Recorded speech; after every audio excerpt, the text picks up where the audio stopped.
মেয়েদের কাজ কখনো ফুরায় না। মেয়েদের কাজ সব সময় থাকে। তো মেয়েরা সংসারের জন্য রান্না করে তার পরিবারকে খাওয়াবে, এটাই তাদের কাজ। সব সংসারে মেয়েরা তাদের পরিবারকে খাওয়ানোর আনন্দটা অনেক বেশি। তার কারণে তো আমাদের এরকমভাবে সারাক্ষণ কাজ নিয়ে ব্যস্ত থাকা হয়। তো আজকে আমি দেখতে পাচ্ছেন কিছু সাজনা কুটে নিচ্ছি, এগুলো আমি রান্না করব। তো এদিকে আমি তরকারিটা ফুটে নিচ্ছি। আর এদিকে দেখেন কি সুন্দরভাবে ফুলগুলো ফুটে আছে, দেখতে খুব ভালো লাগছিল। তো আমার ফুল বাগানে ফুলগুলো কেমন হলো আপনারা আমাকে বলে দেবেন। এদিকে আমার সাজনাগুলো করছিলাম আর আমি ফুলের দিকে তাকিয়েছিলাম। আমার কাছে ফুলগুলো দেখতে খুবই ভালো লাগছিল। আর এদিকে আমার ছাবিরটা দেখেন, তার বন্ধুর লগে খেলা করছে। দুইজনে খুব ভালো করে খেলা করতেছে। আর আমার এদিকে সাজনা কোটাটা প্রায় হয়ে গেল। তো রোজার মাস, আমার তরকারিটা রান্না করার পর আমার ইফতারি বানাতে হবে, সে কারণে আমি তাড়াতাড়ি করে সাজনাগুলো কুটে নিচ্ছিলাম। আর এদিকে আমার ফুল বাগানে একটু পানি দিতে হবে, তার কারণে আমি বলছিলাম একটু ফুল বাগানে আমি একটু পানি দিয়ে দেবো। তো এদিকে একটা ভাবি আমাকে বলতেছে ভর্তা বানিয়েছি, ভর্তা খাবে নাকি? তো আমি বলছিলাম না, খাবো না। সে মানছিল না, বলতেছে ভাবি একটু খেয়ে দেখেন ভর্তাটা কেমন হয়েছে।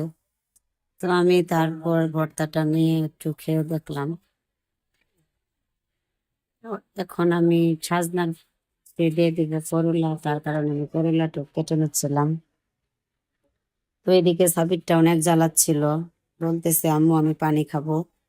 তো আমি এদিকে আবার সাবির গ্লাসে একটু পানি দিয়ে দিলাম। তো আমি আজকে সাজনা দিয়ে রেসিপি করব, সাজনা করলা দুটোটাই একসঙ্গে দিয়ে রেসিপি করব। আর দেখেন আমার মরিচ বাগানে কি সুন্দর মরিচগুলো ফুটে আছে। তো আমি এগুলো দিয়ে একদিন আপনাদের রেসিপি করে দেখাবো, আমার মরিচ বাগান থেকে মরিচ তুলে। তো এদিকে আমি কড়াইটা চুলায় দিয়ে দিচ্ছি। আজকে আমি কড়াইতে রান্নাটা করব। তো ওদিকে আমি পেঁয়াজ কাঁচামরিচ আগে থেকে কেটে রেখে দিয়েছিলাম। পেঁয়াজ কাঁচামরিচ গুলো আমি কড়াইতে দিয়ে দিলাম। তো আমাদের মেয়েদের সংসারের কাজগুলো করতেই হবে, সংসারের কাজ ছাড়া আমাদের চলবে না। আমরা সবসময় পরিবারের কথা ভেবে পরিবারের যেভাবে আনন্দ দিতে পারি সেভাবে আমরা রান্না করে খাওয়াই। রান্না করাটা ভালো লাগলে আমাদের অনেক আনন্দ লাগে। তো এদিকে সাবিত আমাকে অনেক জ্বালাচ্ছে। এখন দেখতে পাচ্ছেন আমার কাছে আবার তরমুজ নিয়ে আসছে, বলতেছে আম্মু আমাকে তরমুজটা কেটে দাও। তো আমি এখন আর কি করব, সে তরমুজ খেতে চাচ্ছে, আমি তরমুজটা থেকে কেটে দিলাম। এদিকে দেখেন আমার মিনি মিনি বিড়াল, সেও আমাকে অনেক জ্বালাচ্ছিল। তো আমি তরমুজটা কেটে দিলাম। কেটে দেওয়ার পর আবার তরকারিটা লাড়া দিয়ে নিচ্ছি এদিকে। তো এদিকে দেখেন ফুলগুলো আমার দিকে তাকিয়ে আছে, খুব ভালো লাগছিল আমার ফুলগুলোর দিকে দেখে। এখন সাবিত আমার কাছে এসে বসে পড়লো, বসে তরমুজগুলো খাচ্ছিল। এদিকে আমি রান্না করে নিচ্ছিলাম। আর এদিকে আমার খুবই ভালো লাগছিল, মাটির চুলায় রান্না করতে বেশ ভালো লাগে। তো সে কারণে আমি গ্যাসের চুলা অফ করে আমি মাটির চুলায় রান্না করতেছি। আমি এখন থেকে আপনাদের মাটির চুলায় রান্না করে দেখাবো, কারণ আমার মাটির চুলা, মাটির হাঁড়ি, মাটির পাতিল, মাটির জগ এগুলো আমার কাছে ভীষণ ভালো লাগে। আমার খুবই মাটির পাতিলে রান্না করতে ইচ্ছা করে। তো সে কারণে আমি এখন মাটির চুলায় রান্না করব। তো মাটির চুলায় রান্না করতে খুব কষ্ট, খুবই গরম, গরমের কারণে আমি অনেকটাই ঘেমে গেছি। তো এখন আমি দিয়ে দিব একটু পানি। আর দেখেন আমার মাটির জগটা কেমন হয়েছে।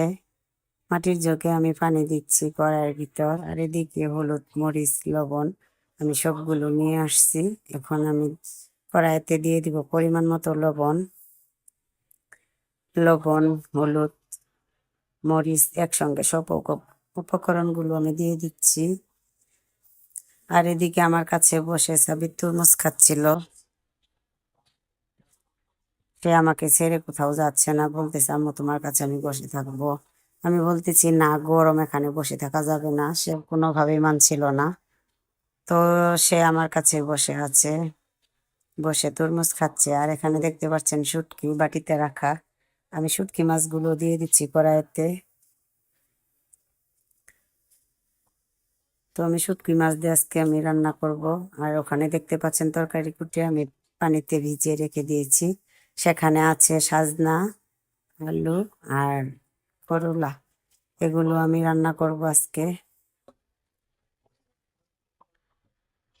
তো আমার ভিডিওটা কেমন হলো আপনারা কমেন্টসে বলে দিবেন।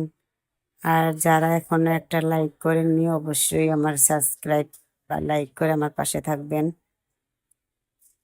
আর এদিকে আমার গল্প করতে করতে তরকারিটা কষানো হয়ে যাচ্ছে। এখন তরকারিটা আমি একটু লাড়া দিয়ে নিচ্ছি। আমাকে সাবিত বলছিল আম্মু তাড়াতাড়ি রান্না করো, তাড়াতাড়ি রান্না করো। তার কাছে অনেক গরম লাগতেছিল। আর আমারও অনেকটাই তাড়াতাড়ি, কারণ রোজার সময়, এখন রমজান মাস, আমার রান্না করে ইফতারিটা বানানো হবে। এই জন্য আমিও তাড়াতাড়ি করছিলাম। তো এখন এদিকে দেখতে পাচ্ছেন ঢাকনাটা আমি খুলে নিয়েছি। খুলে নেওয়ার পর আমি তরকারিটা একটু ভালো করে লাড়া দিয়ে নিচ্ছি। তো কার কার কাছে সাজনা ডাঁটা খেতে ভালো লাগে আমাকে অবশ্যই বলে দেবেন। তো আমার কাছে তো ভীষণ ভালো লাগে সাজনা ডাঁটা খেতে। তো এদিকে দেখেন মিনিকে আমি আদর করছিলাম। মিনি তো আমাকে কোনোভাবেই ছাড়তে চাচ্ছিল না। মিনিকে আমি নিয়ে একটু আদর করে দিচ্ছিলাম। তো আমার মিনিকে কেমন লাগছে আপনারা কমেন্টে বলে দেবেন।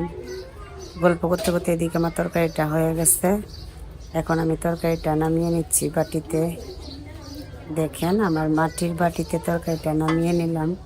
মাটির বাটিতে তরকারিটা নামিয়ে নিয়ে আমার কেমন হলো আপনারা দেখে বলে দিবেন। তো আমার রান্নাটা করা হয়ে গেছে। তো আমার ফুল বাগানের ধারে মাটির বাটিতে তরকারিটা আমি রেখে দিলাম। কেমন হলো আপনারা আমাকে বলে দিবেন।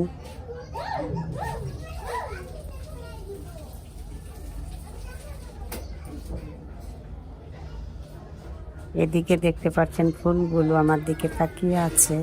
দেখতে খুবই ভালো লাগছিল। এই পর্যন্ত ভিডিওটা শেষ। আল্লাহ হাফেজ।